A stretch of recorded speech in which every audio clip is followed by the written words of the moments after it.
O governo de Michel Temer decidiu acabar com o programa Ciência Sem Fronteiras de graduação, que dava bolsa de estudos no exterior para o estudante brasileiro da Universidade Federal. Segundo o Ministério da Educação, o custo para manter os alunos fora do país era muito alto. O Ciência Sem Fronteiras, lançado em 2011, foi um dos principais programas da ex-presidenta Dilma Rousseff na educação. Desde adolescente, Kelly sonhava em estudar no exterior, mas não tinha condições financeiras para isso. Graças à bolsa do programa federal Ciência Sem Fronteiras, ela ficou 1 ano e 1 mês nos Estados Unidos, onde estudou neurociência. Eu acho que eu divido minha vida entre antes do Ciência Sem Fronteiras e agora.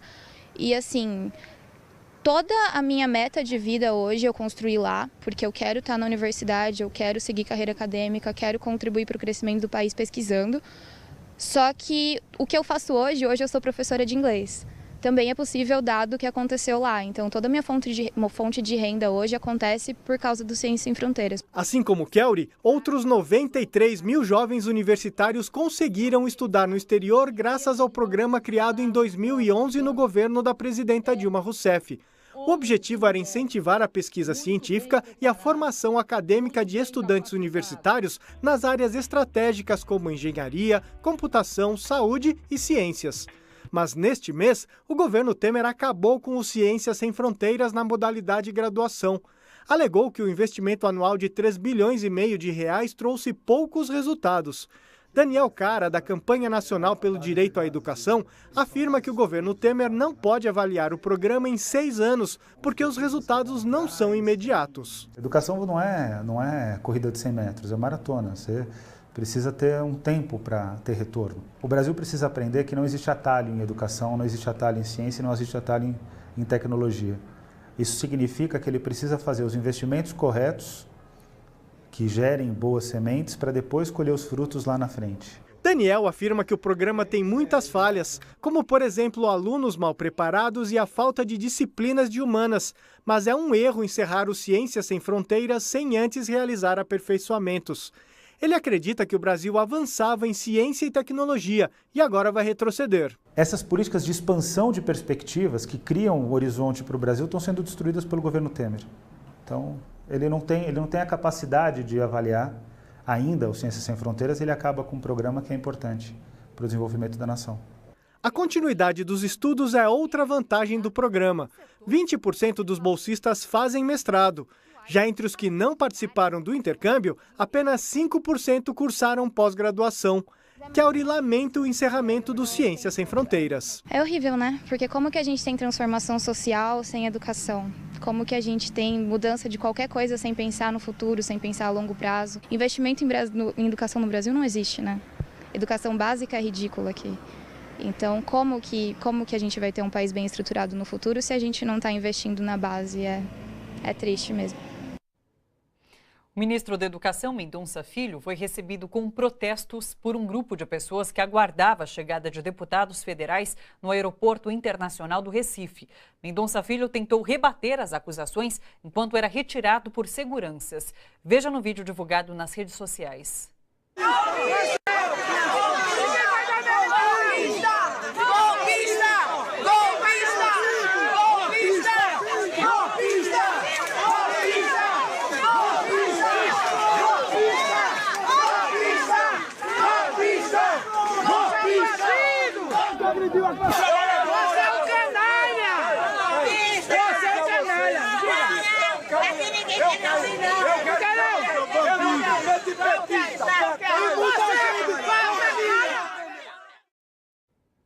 Michel Temer foi alvo de protesto em visita à capital paulista, onde participou do Fórum Global da Criança na América do Sul, na Fiesp, a Federação das Indústrias de São Paulo.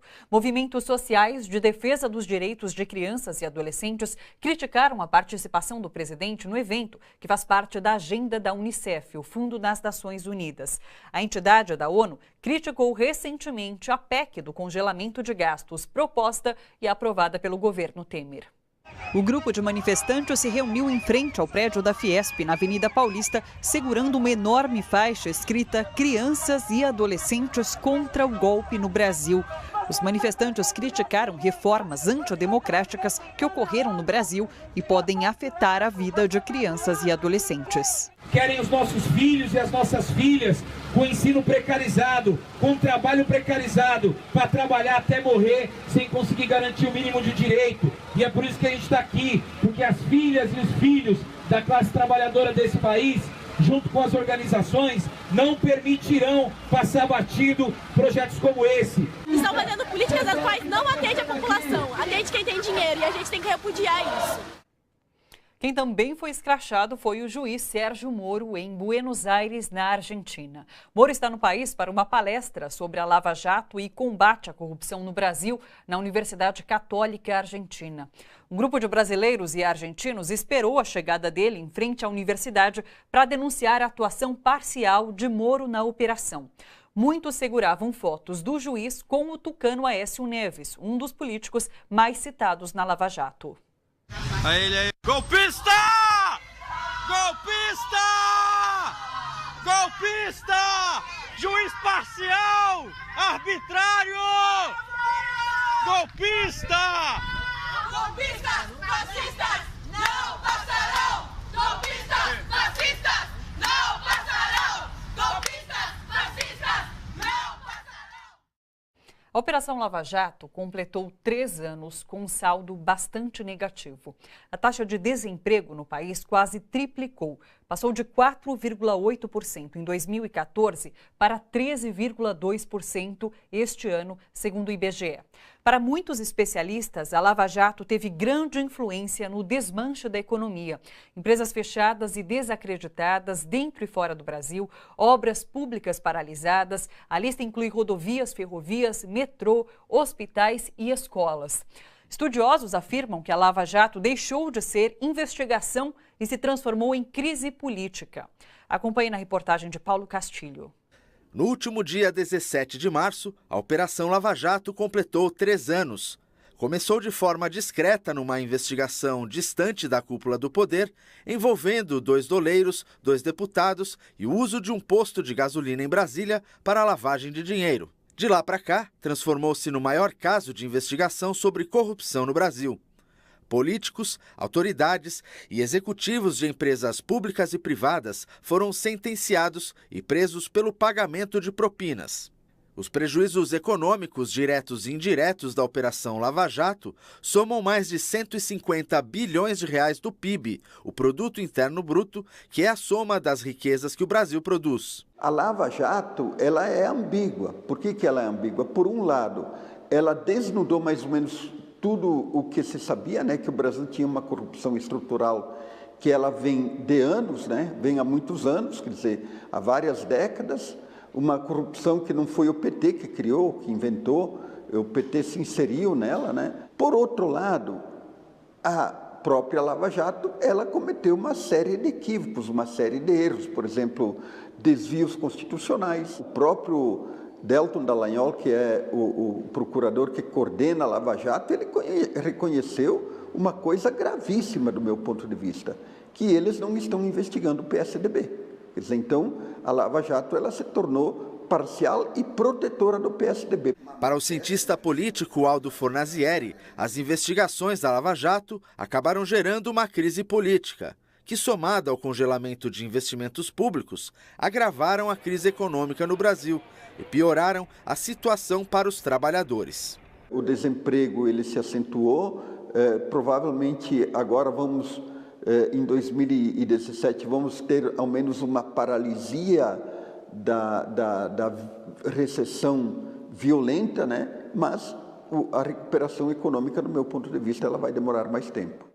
Segundo o presidente da Confederação Nacional dos Trabalhadores da Indústria, Construção e Mobiliário, houve pelo menos 50 mil demissões no setor por conta de cortes do governo federal em obras públicas. A partir do momento que surgiu a Operação Lava Jato, ela começou, ao mesmo tempo, investigar, que eu acho correto. A partir do momento que a pessoa deve, ela tem que pagar pelo seu crime. Eu acho que está corretíssimo. Agora, a partir do momento que ela passa a ser política, ela acaba destruindo a nossa indústria. O coordenador do Sindicato Unificado dos Petroleiros de São Paulo, Gustavo Marsaioli, explica que a Lava Jato foi responsável pelo corte de quase metade dos trabalhadores, com 440 mil vagas fechadas no setor de óleo e combustível. Municípios chegaram a acumular dívidas milionárias com a paralisação das obras. A fábrica de fertilizantes, a UFN3, no Mato Grosso do Sul, por exemplo, ela foi paralisada. Você tinha 80% da obra já concluída, é uma obra que já empregava cerca de 7 mil trabalhadores, e isso, além de tudo, causou um impacto gigantesco na cidade, né? Você tem o consórcio que operava lá, deixou mais de 36 milhões em dívidas na cidade. Ainda que as investigações da Lava Jato contra a corrupção continuem, todos concordam que é preciso investir na geração de empregos no país. Eu acho que se ela continuar as investigações restritamente a investigar e punir, eu acho que não atrapalha no emprego. Agora, a partir do momento que ela continuar investigando e fazendo política, eu acho que vai continuar o desemprego. Porque a cada denúncia que você faz de uma indústria, de uma empresa nacional nossa, você tira ela perde o nome no mercado. Ela perde a credibilidade. Ela perdendo a credibilidade, ela perde emprego, perde o serviço e quem vai pagar vai ser o trabalhador. O governo deveria encontrar formas para reativar o setor público como um ente de investimentos para recuperar a economia. Com esse governo que está aí, que faz uma aposta recessiva, do meu ponto de vista, que faz uma aposta fiscal jogando um peso enorme sobre os ombros de quem trabalha, eu acho que a recuperação econômica vai ser muito mais lenta. A Lava Jato recuperou até agora menos de 3 bilhões de reais. O prejuízo que a operação produziu no país é calculado em 150 bilhões de reais. Moradores nas periferias de São Paulo melhoraram de nível social nos governos Lula e Dilma. Porém, o acesso ao consumo e aos serviços privados de saúde e educação fez com que eles passassem a ver as políticas do Estado como serviços e não mais como direitos. Os dados estão na pesquisa Percepções e Valores Políticos nas Periferias de São Paulo, realizada pela Fundação Perseu Abramo. Confira outros dados revelados pelo estudo na reportagem de Michele Gomes. Na periferia, grande parte dos moradores não sabe definir a diferença política entre esquerda e direita.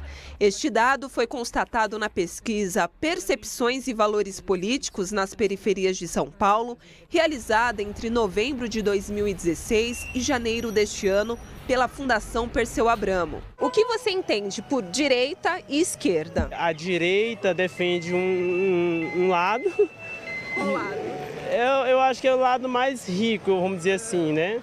E o lado esquerdo eu acredito que defenda mais os pobres. Está muito confusa essa questão, acho que não só para mim, mas para muita gente. Não dá para responder hoje, entendeu? Porque não dá para saber o que eles fazem, entendeu? O estudo também constata que nas periferias há a presença de valores como mérito para a ascensão social, onde os critérios considerados são o desempenho e as aptidões individuais de cada pessoa. Um entrevistado que ele tinha cumprido o ensino básico e queria ter feito faculdade, mas ele não conseguiu fazer faculdade. A gente perguntava, mas por que você não conseguiu fazer faculdade? E começou a elencar inúmeras coisas de ordem material. Então, ele morava longe, não tinha faculdade perto, a passagem de ônibus era caro, demorava muito no transporte público, depois teve filho. E no final ele disse, mas se eu tivesse me esforçado mais um pouquinho, talvez eu tivesse conseguido. Eles gostam de política pública, eles aceitam política pública, mas não querem também ser desmerecidos quando eles ascendem socialmente. Outro ponto destacado no levantamento é em relação ao consumo. Nos governos Lula e Dilma, houve a ampliação do mercado de trabalho, combinado a programas sociais de distribuição de renda, o que aumentou o poder de compra da população mais pobre. Coisas que muitas pessoas não tinham, hoje é normal, né, na casa de todo mundo.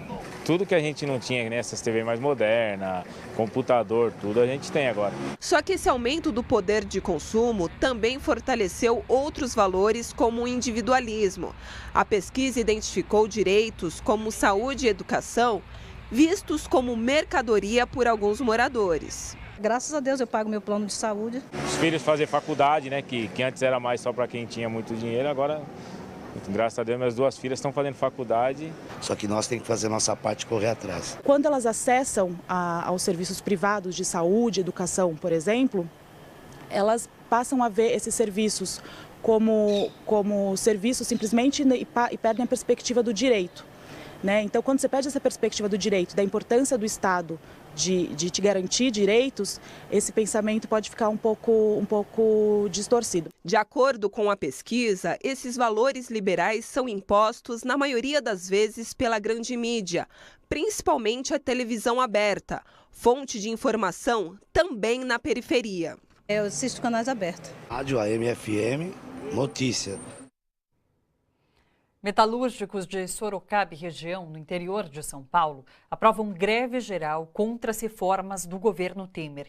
Em assembleia, cerca de 4.000 trabalhadores decidiram, por unanimidade, pela paralisação geral no dia 28. A mobilização na manhã desta terça reuniu metalúrgicos e trabalhadores da indústria têxtil, química e da borracha, além de condutores. Todos cruzaram os braços por 3 horas.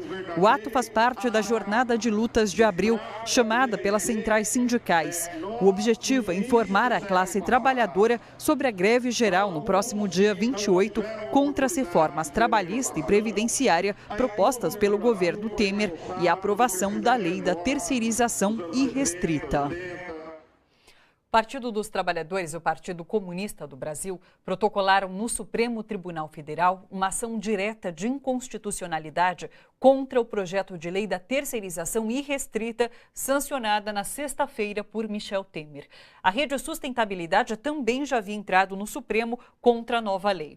Os partidos argumentam que em 2005 o presidente Lula encaminhou à Câmara dos Deputados mensagem presidencial solicitando a retirada da proposta em tramitação. Segundo a ação, o projeto não poderia ser votado antes da apreciação da mensagem do presidente. O governo federal reduziu em 61% as verbas destinadas às políticas para mulheres. O movimento feminista alerta sobre os perigos que a falta de investimento traz. Acompanhe na reportagem de Ana Flávia Quitério. Nos últimos 10 anos, o Brasil registrou avanços e cumpriu, do ponto de vista legislativo, todas as recomendações relacionadas às políticas públicas para as mulheres.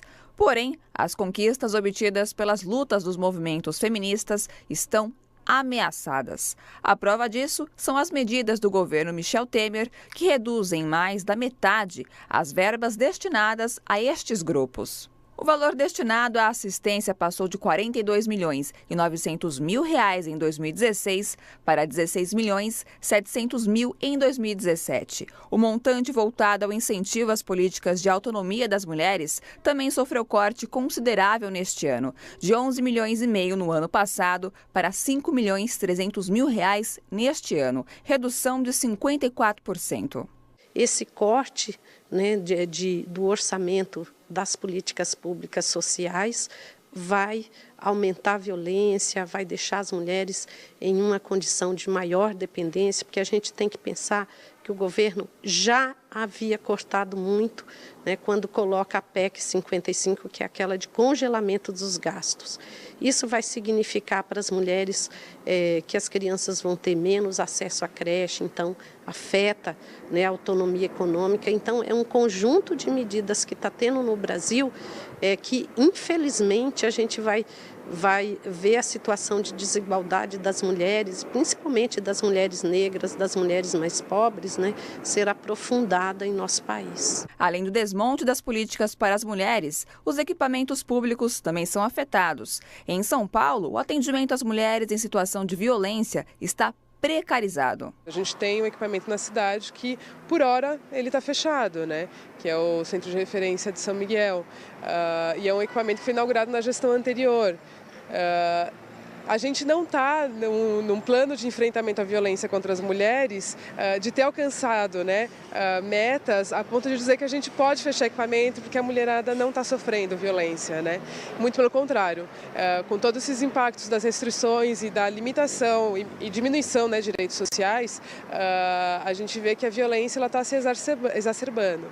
As verbas destinadas às políticas públicas para a população feminina foram responsáveis por abrir Delegacia das Mulheres, centros de apoio e diversas estruturas que ajudaram as brasileiras em situação de violência. Para Sônia Coelho, membro da Sempre Viva, organização feminista, as medidas políticas do governo Michel Temer são um retrocesso as conquistas. Nós estamos vivendo um momento de grande retrocesso, né? Nos investimentos sociais, nas políticas públicas, nas políticas de apoio, né, as políticas nos estados. Nós estamos vivendo um momento de fechamento, né, de equipamentos públicos fundamentais, né? Então, é um momento de muito retrocesso, que isso implica em aumentar a desigualdade na sociedade entre homens e mulheres. A Câmara dos Deputados desistiu hoje de incluir na reforma política em debate no Congresso a prática de Caixa 2, que é a movimentação de recursos eleitorais sem o conhecimento da Justiça, como crime.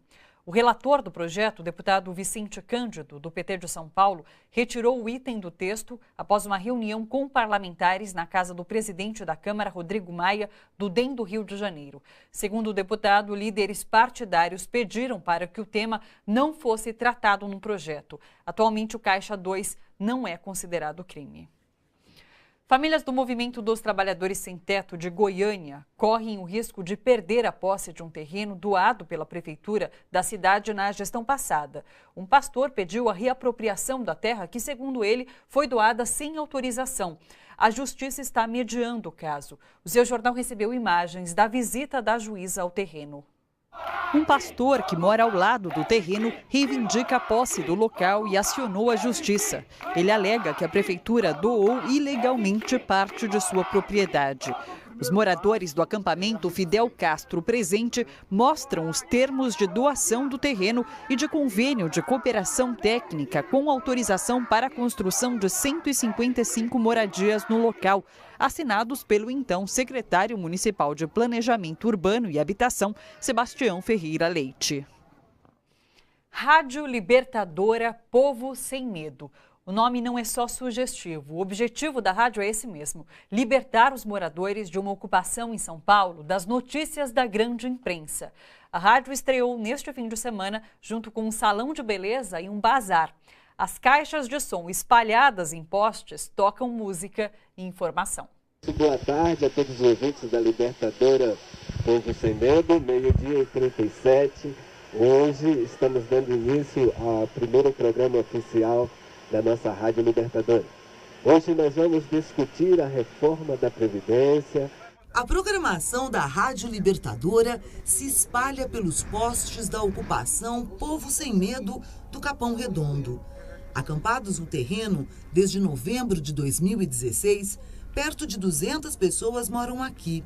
As notícias sobre a construção das moradias e as mobilizações do MTST, o Movimento dos Trabalhadores Sem Teto, agora chegam pela voz do locutor. Estamos convocando a todos os nossos acampados para a Assembleia às 20 horas com o companheiro Guilherme Boulos, trazendo os informes sobre a reunião com os técnicos e engenheiros da Prefeitura, né, Michel, que teve nesta semana. Primeiro, a gente quer passar todos os informes pertinentes ao movimento, à ocupação, e depois a gente quer trazer toda a criançada para participar, para conhecer um modelo, né? Não sei como que a gente pode dizer, mas um modelo de rádio, como funcionaria uma rádio. Os primeiros alto-falantes foram instalados próximos às cozinhas comunitárias.